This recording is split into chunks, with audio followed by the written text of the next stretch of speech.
Agile, yeah!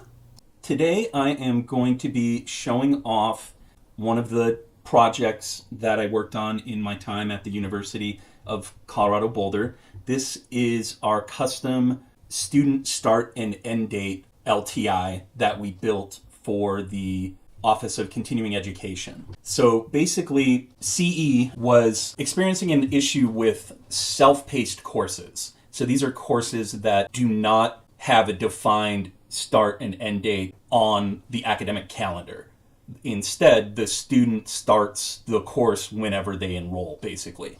And then they have 6 months from that time to complete the course. But our student information system, our SIS, doesn't record that end date. It doesn't calculate that end date. So that meant that people were having to manually track the student's end date.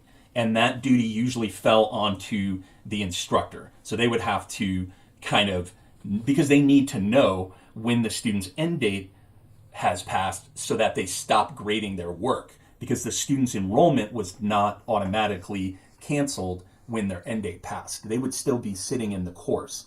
And if the instructor was not paying very, very close attention, which is almost impossible with how fluid enrollments can be, where they get canceled and people come back, or they come back in a different term. And so what was happening was students were submitting work after their formal end date had passed, and instructors were grading that work unknowingly and then submitting the grades to the records office, where they were being rejected because the final grade due date for that student, which is 14 days after their end date, had expired. So we've seen cases where students' grades were submitted 6-8 months late by the instructor because they simply had no idea when the student started or when their end date was. They just saw in their grade book, here's a student who has completed all the assignments, I'm going to send this grade over. So you can imagine the knockdown effects of this. First of all, the instructor and the student were wasting a tremendous amount of time and effort, because anything that was submitted after that end date is immediately ineligible for, it doesn't count towards their grade. So if the instructor spent 2 hours grading an assignment that a student spent 3 hours on after their end date, that time was completely wasted. In addition, the students would go months sometimes without even knowing their final grade, their true final grade in the course. And in many cases, because they had submitted significant coursework after the end date, these students would have unknowingly failed the course months ago and just be sitting there waiting for their grade to get calculated. The instructor finally realizes, oh, I need to submit this grade, sends it over. But because, again, the student submitted whole parts of their work after that end date, the student would get an F. And so you can imagine the nightmare in terms of support, the student experience, student success that this generated. Like, there's a very real, calculable impact to the records office and to the administrators of continuing education. A minimum of 250 hours a year calculated by the stakeholder saved in dealing with these escalations and this back and forth. The kind of non-calculable impact is in many ways actually much worse in this scenario, because it's the impact on the student experience and their impressions of the university system, right? They paid to go to school and take a class that they complete and then find out 6 months later that they failed it. That's an incalculable amount of damage done to the university, its reputation, to the student, their education. So the first thing we realized was, okay, we have the start date. We can always get the start date for the student from the SIS through the PeopleSoft APIs. We also know that the end date is always 6 months after the start date. And so we realized that we could create a tool basically that lived inside Canvas for the instructor that would display the student's name, their ID number, their start date, then it would calculate their end date, and then it would calculate off of that end date their final grade due date, which is 14 days after the end date. And so that's exactly what we did, and that's what I'm going to show off here in a minute.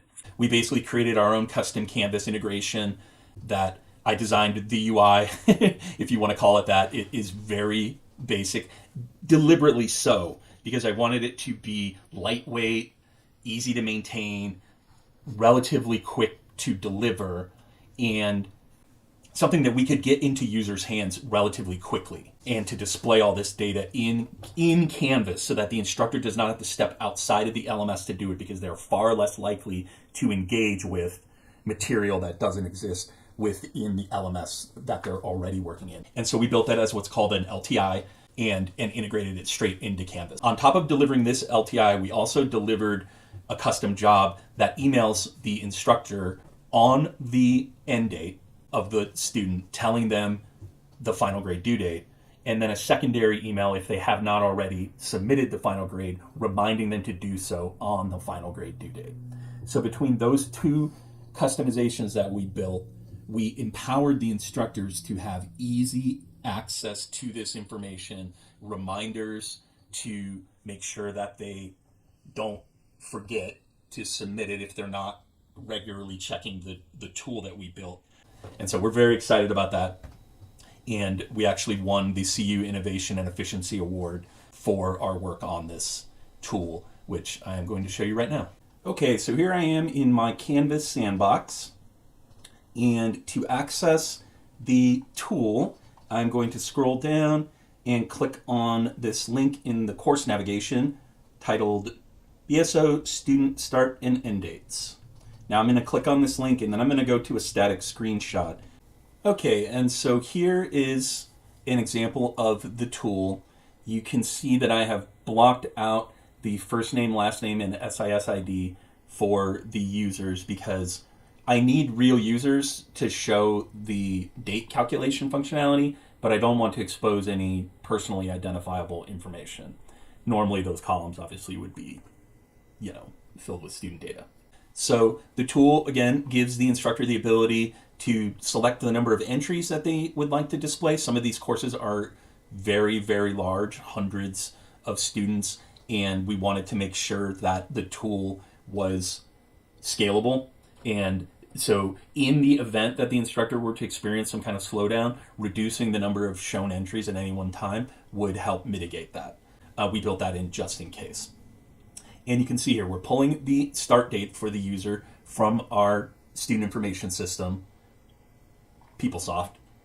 Then we're calculating the end date and the final grade due date and displaying them to the instructor. This is only available to instructors at the course level. And between this and the email automation that I mentioned that notifies the instructor when this end date and final grade due date approach, we have basically nullified this very serious issue that had real calculable impact in terms of the amount of time saved. Again, the stakeholder calculated that it saves them about 5 hours a week, 250 hours a year. And then there's the incalculable impact to helping to make sure that that scenario doesn't happen anymore, and that our students are set up to be successful in these kind of non-traditional course types. I hope you found this interesting. Just let me know if you have any questions, and thank you for watching.